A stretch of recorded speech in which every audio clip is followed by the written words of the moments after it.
Hello, friends, and welcome to the Hanged Man in the Moon. I was going to do an unboxing today, but on my way to work today, I changed my mind. Something happened on Facebook that got me thinking that I really wanted to address a topic and maybe even create a hashtag.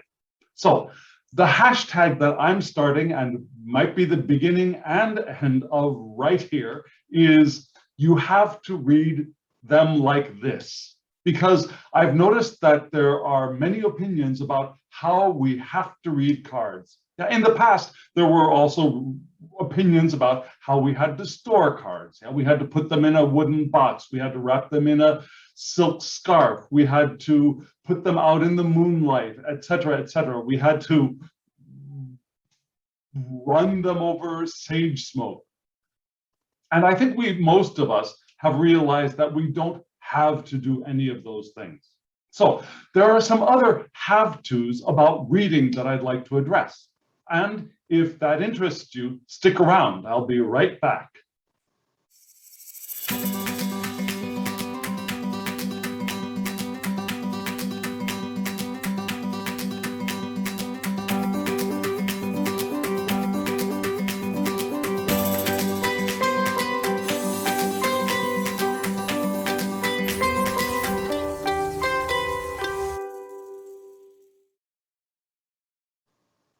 So friends,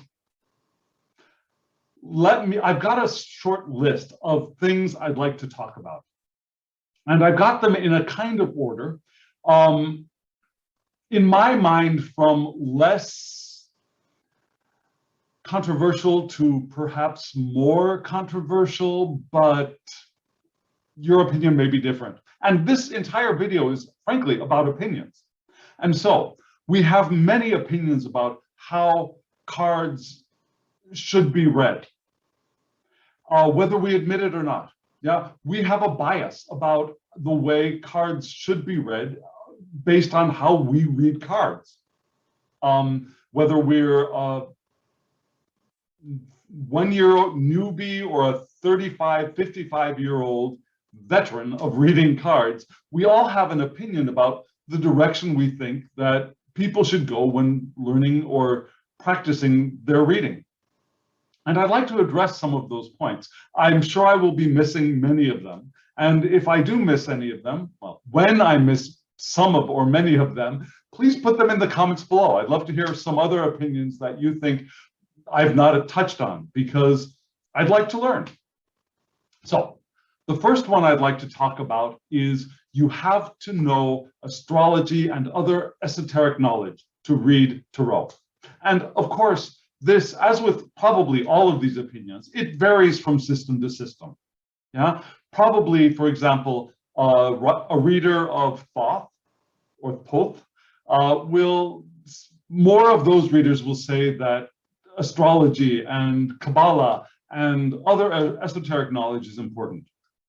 And perhaps fewer readers of Rider-Waite-Smith system will say the same. And probably even fewer of the Tarot de Marseille system will have that opinion. However, let's talk about that. First, what is it? Yeah, astrology, using information of astrology, or numerology. Okay, numerology would probably be used more for many Tarot de Marseille readers. So it's difficult to really separate those systems into different categories, because some things are more important in one system than in the other, but there's a lot of crossover. So astrology, numerology, the Kabbalah, and other esoteric knowledge. Is it useful to know that? Certainly, of course.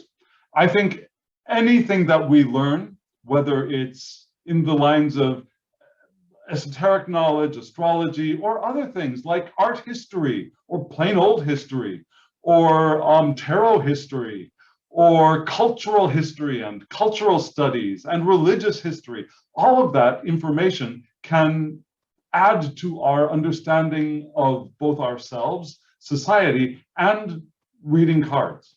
I think all of it is useful. Is it necessary?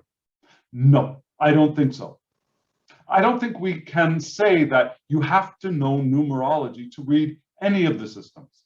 I don't think we can say that you have to know the Kabbalah to read any of the systems.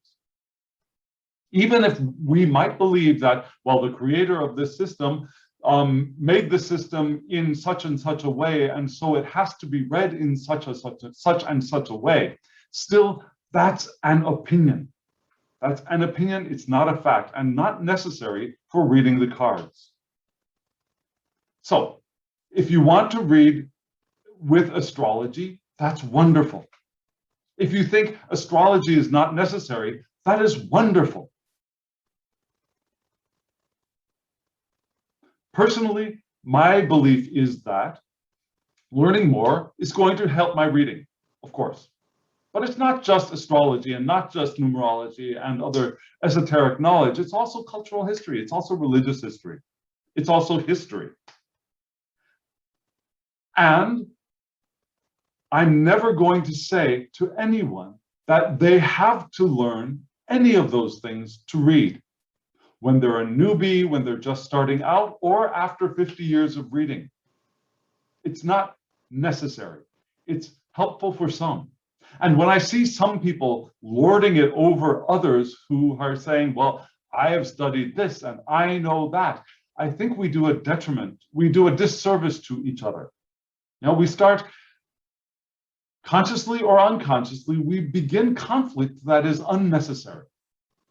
So if you want to include your astrological knowledge or your knowledge of the Kabbalah in your reading, or as you explain or discuss cards, that's wonderful. But we don't want to get down on anybody or even become arrogant about our knowledge. Even unconsciously, I think we want to keep tabs on that, because it's that arrogance, I think, that starts causing strife within our community, which is at its base, I believe, a very loving, wonderful, supportive community. But every so often, we tend to rub each other the wrong way with our personal opinions, which is why I'm doing this video. So the next thing is spreads. Now, what do I mean when I say spreads? Because I think many people have different ideas when they say the word spread. And my idea is, I think, different from many or most. I think there are at least two different ways to understand the word spread. There's the Rider-Waite-Smith style of spread, where there are places and meanings for each place in the spread. And that is primarily used for Rider-Waite-Smith, although I have seen Thoth read, or read. I also know that Thoth is read with a Celtic cross spread, for example. Spreads are used for Thoth as well. Much less so, or almost never, for Tarot de Marseille. Yeah, I do not personally, okay, my personal opinion is that I don't want to read Tarot de Marseille with placement questions in a spread. However, there's another way to understand spread, more in the way of Lenormand, or maybe even Kipper, or, and in my case, also Tarot de Marseille, where the spread is not a meaning for each place, but the shape of the cards that you're going to lay out. If you're going to lay 3 cards in a row and read those cards, to me, that is a spread, because we have determined in advance, I am going to lay out 3 cards, and they're going to be in these places. I'm not just going to throw them randomly on the table, one over there, or toss 3 up in the air and see where they land. Like one might cast runes, or one might cast charms. Yeah, we know in advance where we're going to place those cards, and that is a spread. There are 5 card spreads, and there are 9 card spreads that some people use in Tarot de Marseille, and they can be read very organically. But we already know I'm going to put the cards in these places on the table, and to me, that is also a spread. So there are 2 different kinds of spreads, and perhaps there are even more. Yeah? But there are predetermined number of cards in predetermined patterns on the table. Some that have meanings, some that do not. And I think both are viable. That's my opinion. Some people have differing opinions. Some people think all spreads are non-viable. Some people think that you should just keep pulling cards until you feel that you are done with the reading. And that's fine. That's not me, but that's fine. It's when we say that, well, I don't use a spread. I pull cards and lay them until I know that the message is complete. And if you limit yourself to 3 cards, you're not doing it right. It's when we get into that kind of position, mentally or verbally. And we're fortunate that most people don't say that verbally, but I think a lot of people are thinking that when they comment or they make videos or they post in places. And I think we need to do a little bit of a check on that, on our attitudes towards reading. Yeah, we have our own way of doing things. And of course, we think our way is right, but they're right for us. And every time we get that little voice in the back of our head that says, oh, that person is using a spread, or oh, that person isn't using a spread, that trigger should be telling us that there's something going on within us, not there. It's all within us. And we want to do a little bit of therapy for ourselves. The next one, keywords and meanings. There are people who poo-poo keywords and meanings when reading tarot. That's probably mostly done in Tarot de Marseille communities, but there are some Rider-Waite-Smith readers who poo-poo keywords and meanings, probably less in Thoth, because let's face it, most Thoth decks are famous for having keywords at the bottom of the deck. So it would be a little bit odd to have a Thoth reader say, oh, you're reading with keywords? So, but there are people who eschew the concept of keywords and meanings for cards. And there are some people who say, well, okay, when you're a beginner, you should use keywords. Learning keywords is very useful for your first year, but after that, you have to mature. I think that attitude is also rife within the community. Reading with keywords is nothing to look down on as, well, you're just a beginner, so. Oh, well, you haven't done this long enough, so. I think learning keywords, learning a variety of keywords and a variety of meanings as we learn over the years, continuing to learn more, to gather ideas, perhaps creating a mind map. As long as it doesn't become too confusing, I wouldn't suggest trying to memorize 10,000 or even 20 words per card when we begin. Because as we begin, too much information creates overwhelm. But as we read, our mind maps will expand. Hopefully, if we begin with keywords, or we will put them aside. And both are equally fine. Both are equally good. Both are equally valid. So if you read with keywords, great. If you think keywords are unimportant or limit you, great, don't use them. But we shouldn't be telling each other that your way of doing it is wrong, immature, shows a lack of experience. Because there are people who have this wealth of knowledge of keywords and meanings in their heads, and they look at intuitive readers and say, well, you just haven't studied enough, or you're too lazy to know. Both opinions are wrong, I believe. And which leads me to the next point, well, not exactly a different point, but I think an extension, guidebooks. Guidebooks. Guidebooks. Some people love guidebooks, pull out the guidebook every time they read. From the first year to their last year on Earth reading cards, some people love using guidebooks. I know many. Some people think that using a guidebook, relying on a guidebook, is relying on a crutch. And I've heard that in different communities, probably most so in Tarot de Marseille, but in many communities. And both are right and both are wrong. which is the point of this video, right? Both are right and both are wrong. They're right in the sense that if that's what you do, as we say, do you, boo, you do you, boo, right? However, if you don't want to use them, if you think they interfere with your reading, or you think that they are an unnecessary use of your time, again, you do you, boo, that's wonderful. That's amazing. That's fabulous. Some people look at a guidebook and then look at people who don't read the guidebook and say, well, that's not what the card says. Look at the card. The meaning is here in the book. If we want to put that opinion on someone else, we're not doing a good thing. We're doing damage. Another person might say, well, that's not what the creator meant when they made this card. We have to know what the creator meant when we read these cards. We don't have to do anything. Maybe it's nice to know what the creator meant, and often I like to know what the creator meant.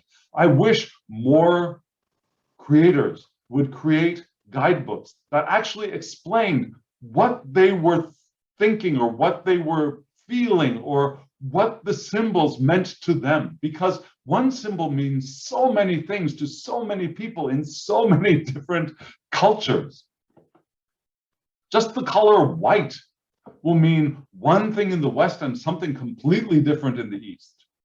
Now, white can mean death in the East. White can mean birth and purity in the West. And there's some crossover. So I do wish that creators would not say, well, I created it, you should know what it means. You have to discover what it means. That's an arrogance as well, I believe. I wish more creators would explain their art. Why did I include this symbol? Why have I chosen these images in this card at this time? I wish creators would do that in whatever style they want to do it. I mean, some of them like to create it in a story. Some of them like to just describe it like a narrative essay or a set of facts. That's all fine. I wish there was more of that. However, just because we have that book with that information doesn't mean we have to read the cards that way. They're our cards. We are our own reader.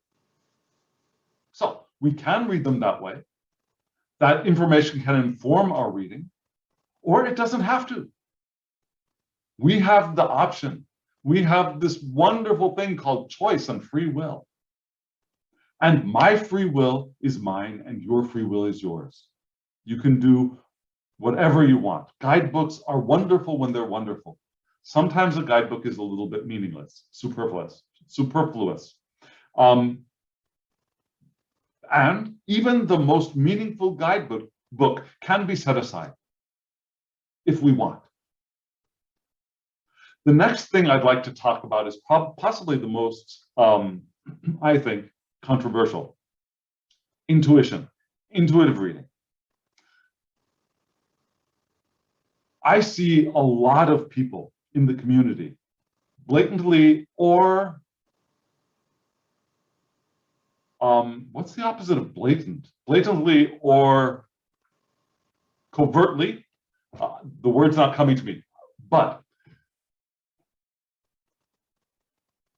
speak in ways that indicate that they know from the bottom of their heart that intuitively reading cards is the only way to read cards. Some of them have what they believe to be historical truth, because when these cards were created, there were not books about them. There are no extant books about how or if cards were read for divination, divinatory purposes in the times before Atea. Atea, for all we know, might be the first real codifier, person who gathered knowledge and created a system of divination. At least my knowledge is not full. I'm just speaking from what I know. Before Atea, we don't have that many direct sources of this is the way we read cards. We've got indications in letters here and there, but we don't have any indications of this is the way to read cards, whether it's with esoteric knowledge or with another system. There's nothing that, at least to my knowledge, that says when you read cards for divination, you must read them intuitively. There's nothing that I know of that says that. So people who say that, well, in the past, all card readers read intuitively because there are no books about them. They don't know that. We don't know that. Even when there were books, people were reading intuitively, of course. Gutenberg didn't create literacy when he created the printing press in the West. Just as the printing presses before Gutenberg in the East didn't create literacy there. It aided, it assisted, but it didn't create literacy.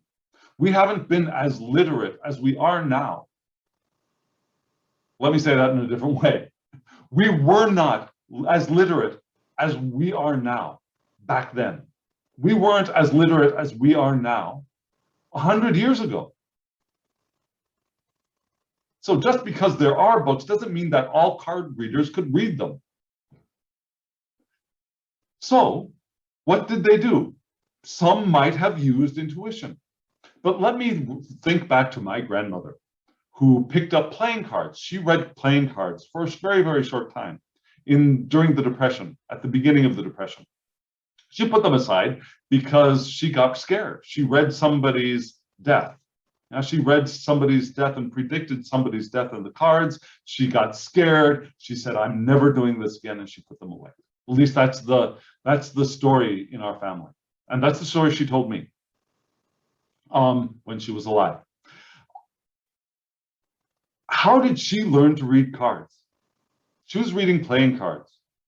Now, there are no trumps.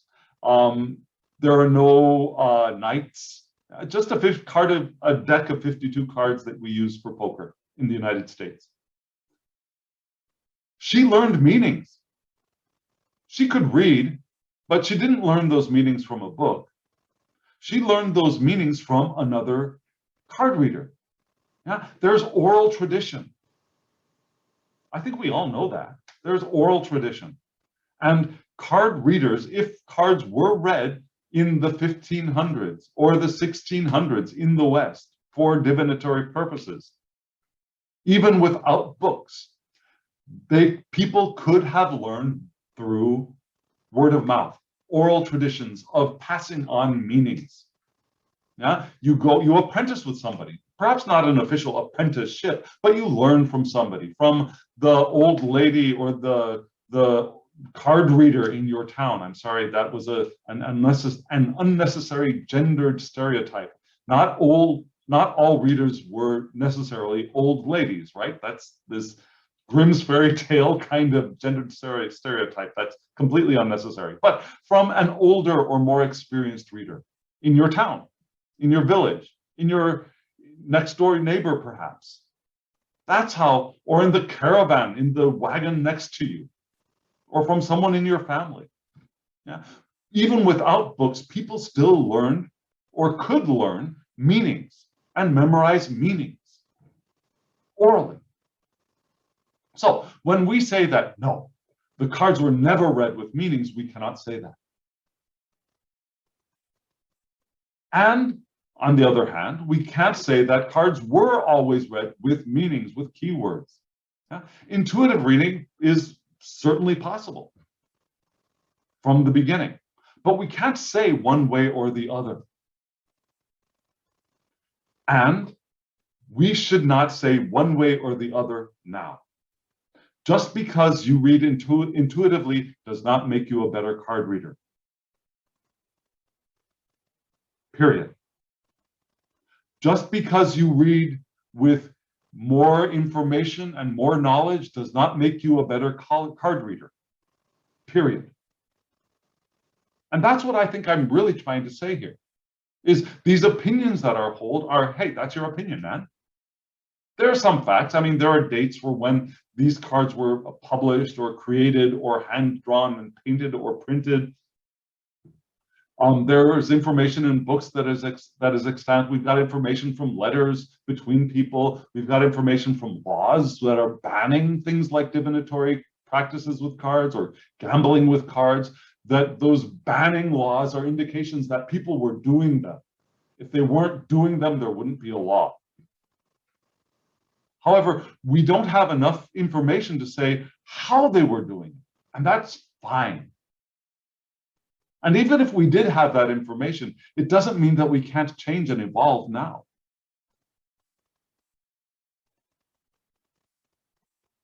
So the question is, how are we approaching each other?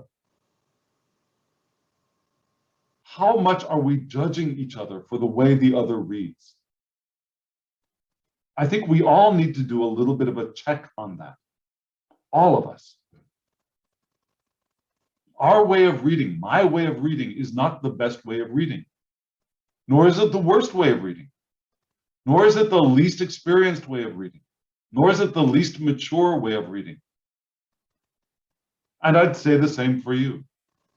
Wherever we are on our journey of tarot, and that journey never ends, right? That journey is till death do us part. Perhaps in some senses, more so than many relationships, human relationships. The next topic is questions. And this is going to be a difficult one for me because I've got a lot of opinions about this. So, and I know my opinions are judgy, and I want to get past those judgy opinions. But okay, questions. Do you need to read with questions? Personally, my belief is yes. Yeah, I'm doing it. I need to have some kind of question framed in my mind to read well. Whether that is, what is a message that I really could benefit from hearing tomorrow? That's still a question for me. I prefer non-yes/no questions for reading cards, but again, I'm not going to say you're doing it better or worse if you use them or don't.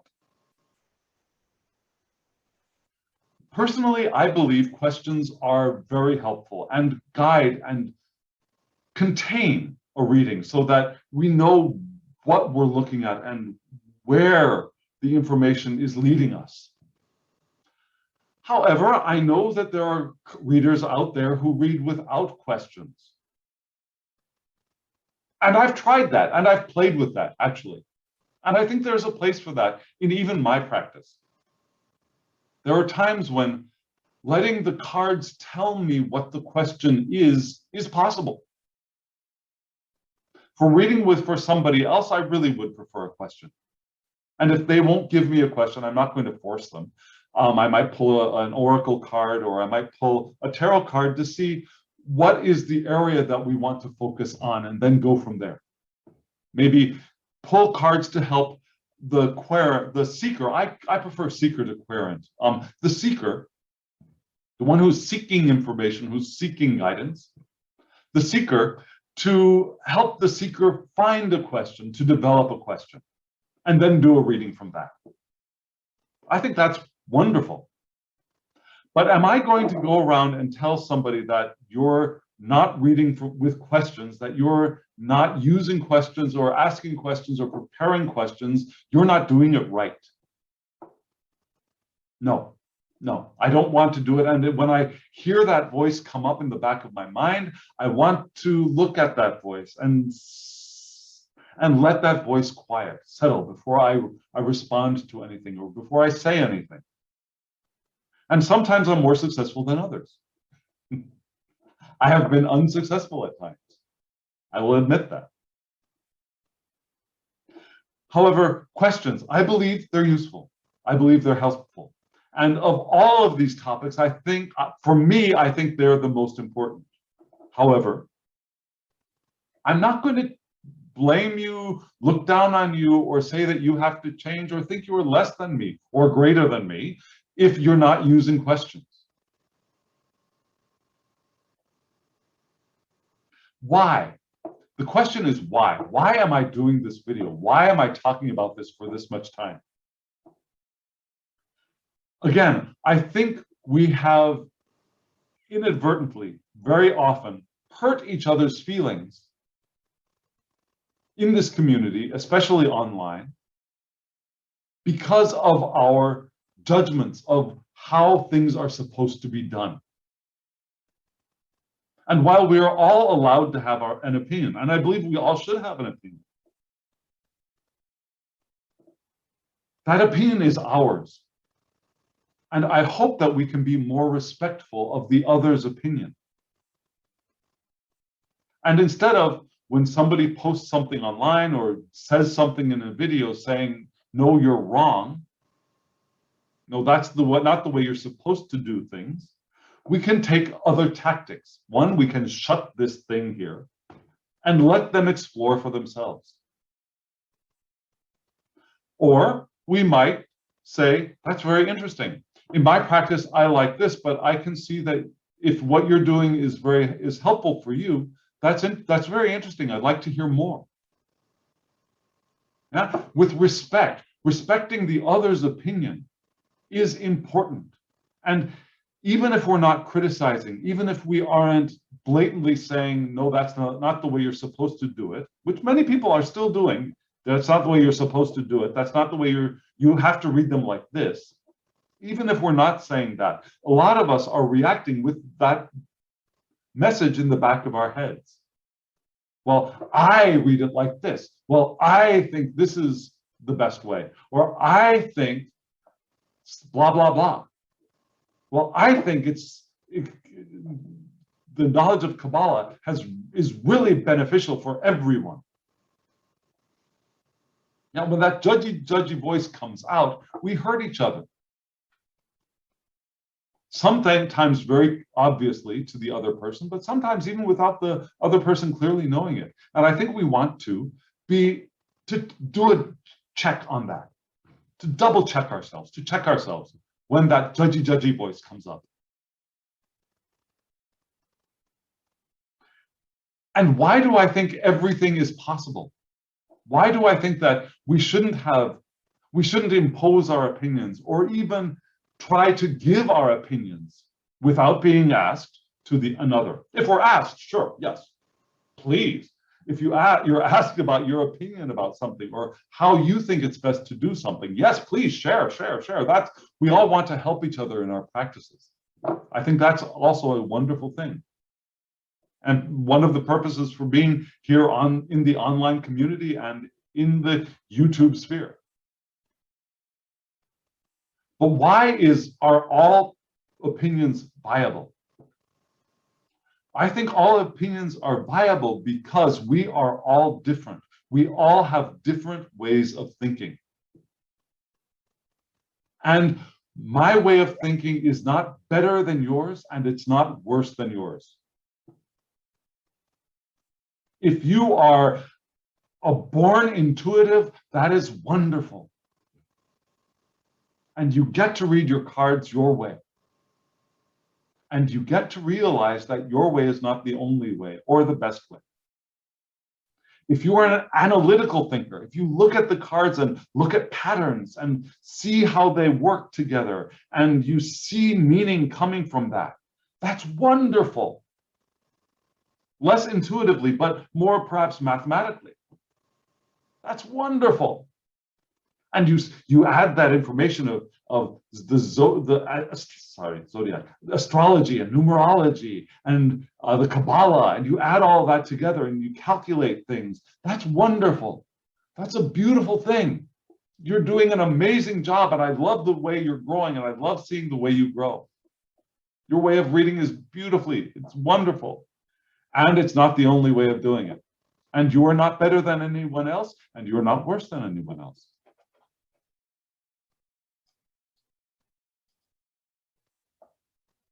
Sorry, there was just a little computer thing here. I hope this continued to record.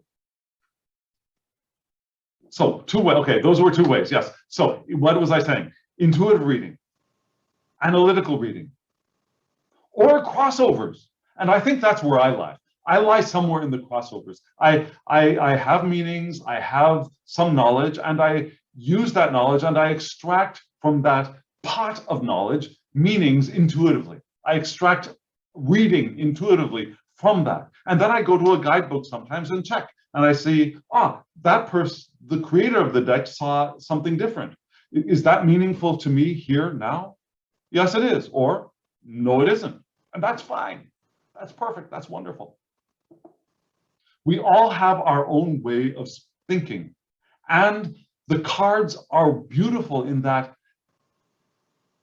they interact with us at our level and in our way.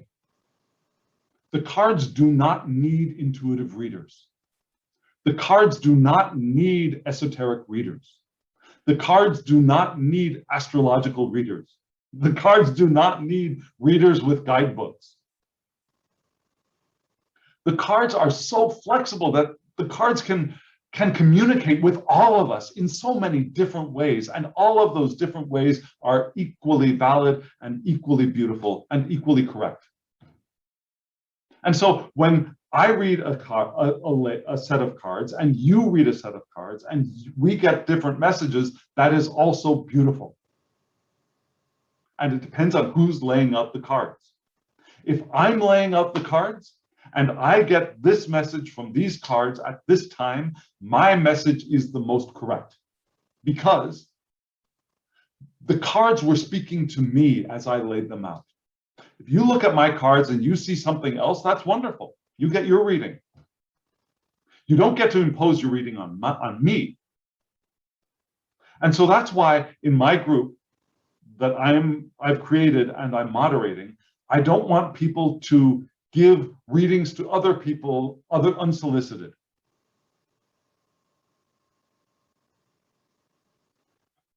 We might say, that's interesting, I see something else, that's fine.